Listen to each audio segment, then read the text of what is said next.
Masih di Anies Pagi bersama saya Cika Mutazam dan rekan Yasmin Atania. Dan pemirsa, demikian tadi adalah berita pilihan dalam iNews pagi hari ini. Dan kita ke informasi berikutnya. Penertiban PKL di kawasan wisata Pujasera Pantai Padang berlangsung ricuh. Sejumlah pedagang terlibat bentrok dengan sesama pedagang dan petugas Satpol PP saat ditertibkan.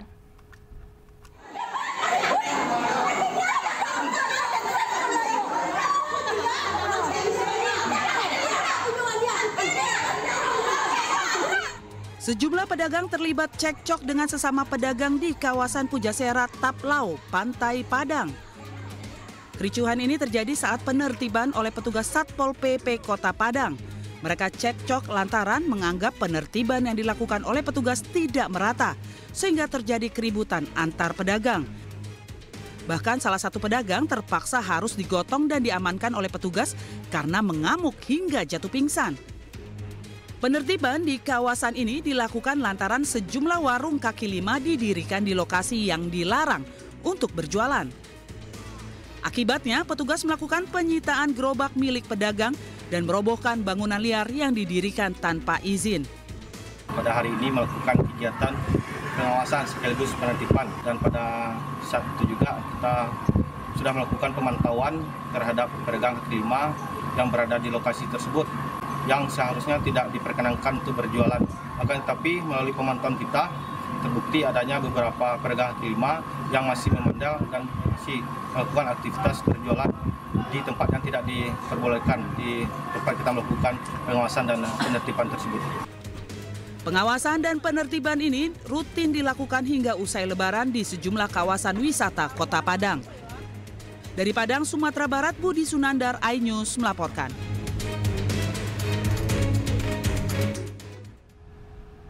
Pemirsa, pemerintah menyegel pabrik minyak kita milik PT Arta Eka Global Asia di Karawang, Jawa Barat usai terbukti melakukan kecurangan.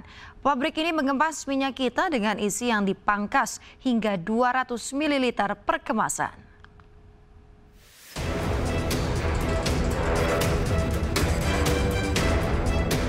Menteri Perdagangan Budi Santoso bersama Satgas Pangan Polri lakukan sidak ke salah satu pabrik minyak kita milik PT Arta Eka Global Asia di Karawang, Jawa Barat. Dari hasil inspeksi, Mendak beserta jajaran menemukan minyak kita kemasan 1 liter yang tak sesuai takaran. PT Aiga terbukti melakukan kecurangan dengan memangkas isi minyak kita yang seharusnya berisi 1 liter menjadi 750 hingga 800 ml per kemasan. Dalam sidak ini, pemerintah menyita sebanyak 140 karton minyak kita serta 32.284 botol kosong berukuran 750 ml yang disiapkan untuk produksi minyak kita. Pabrik yang berlokasi di Teluk Jambe Timur, Kabupaten Karawang, Jawa Barat ini kemudian disegel. Dan langkah selanjutnya adalah pencabutan izin usaha PT Aiga. Meski izin usaha belum dicabut, pemerintah memastikan perusahaan ini sudah tidak diperbolehkan melakukan produksi. Jadi PT Aiga pindah ke sini ini baru sekitar 1 bulan. Nah, seperti teman-teman lihat, kita temukan sekarang banyak botol-botol yang berukuran 750 ml yang rencananya akan untuk produksi minyak kita. Ya, ini akhirnya belum sempat diproduksi dan sudah ketahuan dari tim pengawas sehingga tidak bisa memproduksi lagi, dan ini perusahaan sudah tidak boleh berproduksi lagi ya. Sebelumnya PT Aiga telah menutup pabriknya di kawasan Depok, Jawa Barat dan berpindah lokasi ke Karawang. Atas temuan kecurangan ini, pemerintah telah menarik produk minyak kita yang tak sesuai takaran dari pasaran demi melindungi konsumen. Dari Karawang, Jawa Barat, tim liputan iNews melaporkan.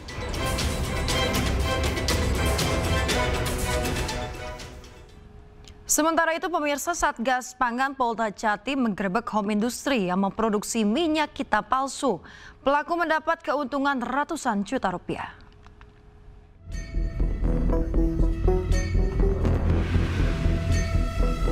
Polda Jawa Timur menggerebek sebuah rumah yang dijadikan tempat produksi minyak goreng minyak kita palsu di Surabaya, Jawa Timur. Pelaku mengemas minyak curah dengan kemasan minyak kita. Tidak hanya itu, minyak curah yang diberi label minyak kita ini takarannya juga dikurangi dan 1 liter menjadi 850 ml dan dijual di atas HET atau harga eceran tertinggi. Dari pemalsuan tersebut, pelaku usaha mengantongi keuntungan sekitar 720 juta rupiah selama beroperasi 1 tahun. Polisi telah mengamankan 2 tersangka yang saat ini masih dalam pemeriksaan di Reskrimum Polda Jawa Timur. Situasi sekarang, masyarakat juga harus bisa melihat mana yang benar karena ini juga akan berbeda dengan harga yang ditetapkan. Dengan minyak curah ini kan belum tentu sama dengan yang minyak yang original mirip minyak kita. Sementara itu, polisi juga menggerebek rumah produksi minyak kita di Kecamatan Rajek, Kabupaten Tangerang, Banten. Pelaku mengurangi takaran minyak kita dalam kemasan 1 liter hanya berisi 750 ml. Petugas juga menemukan puluhan tumpukan dus minyak kita yang siap edar, serta 15 jerigen besar yang berisi minyak curah. Dari Kabupaten Tangerang, Banten dan Surabaya, Jawa Timur, Aimarani, Rahmat Ilyasan, iNews melaporkan. Pemirsa, ramainya informasi tentang takaran minyak kita yang tidak sesuai membuat ibu-ibu di Jember, Jawa Timur akhirnya lebih memilih membeli minyak curah. Meski harganya sedikit lebih mahal, tapi takaran minyak curah sesuai dengan yang dibeli.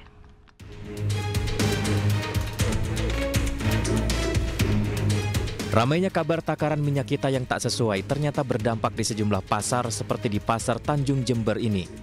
Sejumlah ibu memilih membeli minyak curah karena khawatir minyak kita dicurigai takarannya kurang dan tak sesuai. Padahal harga minyak kita lebih murah dari minyak curah. Ya selain apa itu minyak kita itu kan takarannya kurang, Mas, ya. Jadi kita larinya ke curah. Kalau dihitung-hitung ya sebetulnya lebih murah minyak kita daripada minyak curah. Oh gitu ya. Untuk apa nih Bu? Untuk apa, persiapan lebaran atau apa membeli minyak? Ya, kebutuhan sehari-hari yang pasti. Sementara itu hal serupa juga terjadi di pasar tradisional Argosari, Wonosari, Gunung Kidul. Semenjak kabar takaran minyak goreng dikurangi, para pedagang mengaku mengalami penurunan omset. Bahkan tak jarang pembeli bertanya, mengapa takaran minyak kita tidak sesuai? Adanya yang beda-beda ini dikeluhkan konsumen nggak Bu kalau dari pedagang? Iya kan, contohnya nek seranita ini kan iya belinya. Kalau yang nita ini kan ini enggak orang antek seliter kok gani semene. Kalau sing nita ini kalau enggak nita ini kan harganya lebih murah daripada yang lain tuh 16.000. Iya nanti enggak tahu volumenya ya. Pedagang berharap agar pemerintah bisa menormalkan kembali minyak kita dan para pedagang dapat berjualan secara nyaman.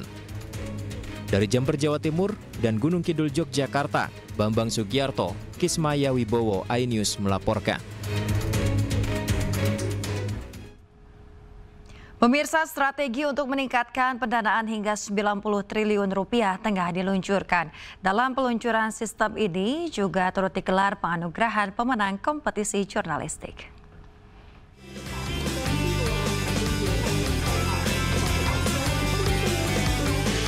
PT Bank Tabungan Negara BTN luncurkan layanan Balai Korpora by BTN.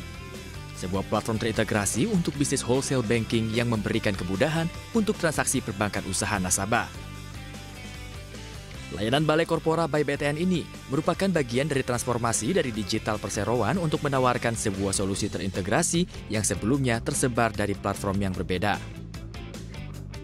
Balai Korpora menjadi pintu masuk terhadap seluruh layanan wholesale BTN di antaranya cash management, e-guarantee, dan financial supply, chain management, dan lainnya.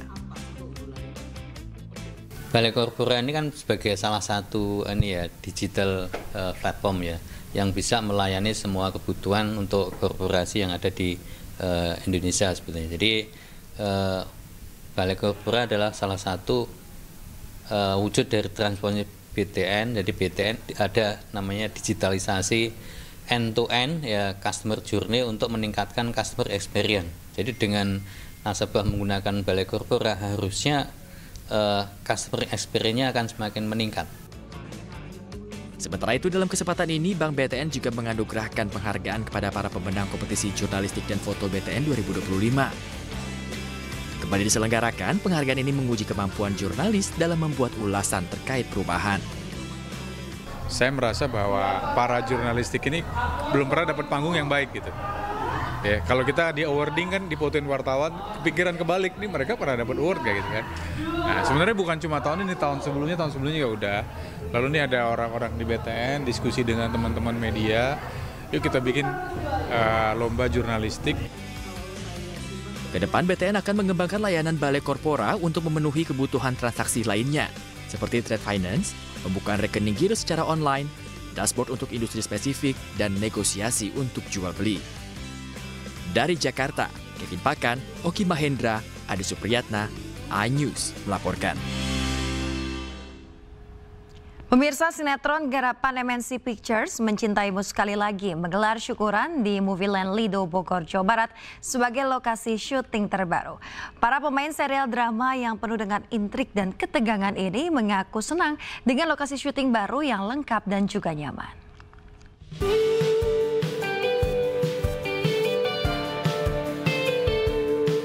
Sinetron yang menghadirkan cerita penuh emosi dan kejutan kini mengambil lokasi syuting baru di Kabupaten Bogor, Jawa Barat. Movieland Lido yang berada di KEK MNC Lido City Bogor menjadi pilihan karena memiliki setup yang mendukung pembuatan sinetron milik PT MNC Picture ini. Sebagai ungkapan syukur, para pemain, kru dan sutradara menggelar syukuran di Movieland Lido. Hari ini kita hari pertama untuk syuting MSL itu di Lido. Lido for good ya, semoga kedepannya kita akan di sini terus. Ya secara tidak langsung sih mempermudah pergerakan syutingnya juga. Canggih banget sih studionya sih. Pelbagai macam tipe rumah ada masjid, ada church, ada segala macam gitu loh. Jadi semua apapun ceritanya itu yang mau diceritakan itu possible untuk diceritakan di sini. Drama perjuangan menemukan cinta sejati yang dibintangi para aktor seperti Heiko van der Vecken, Jonas Rivano, Miller Han, dan Afifa Ifahda akan terus hadir di layar kaca RCTI setiap hari pukul 20.00 waktu Indonesia Barat. Tim Liputan iNews melaporkan. Menjelang Piala Asia U17 2025, Timnas Indonesia menggelar pemusatan latihan di Stadion Pakansari Bogor, Jawa Barat. Informasi olahraga akan kami hadirkan usai jeda, tetaplah di iNews Pagi.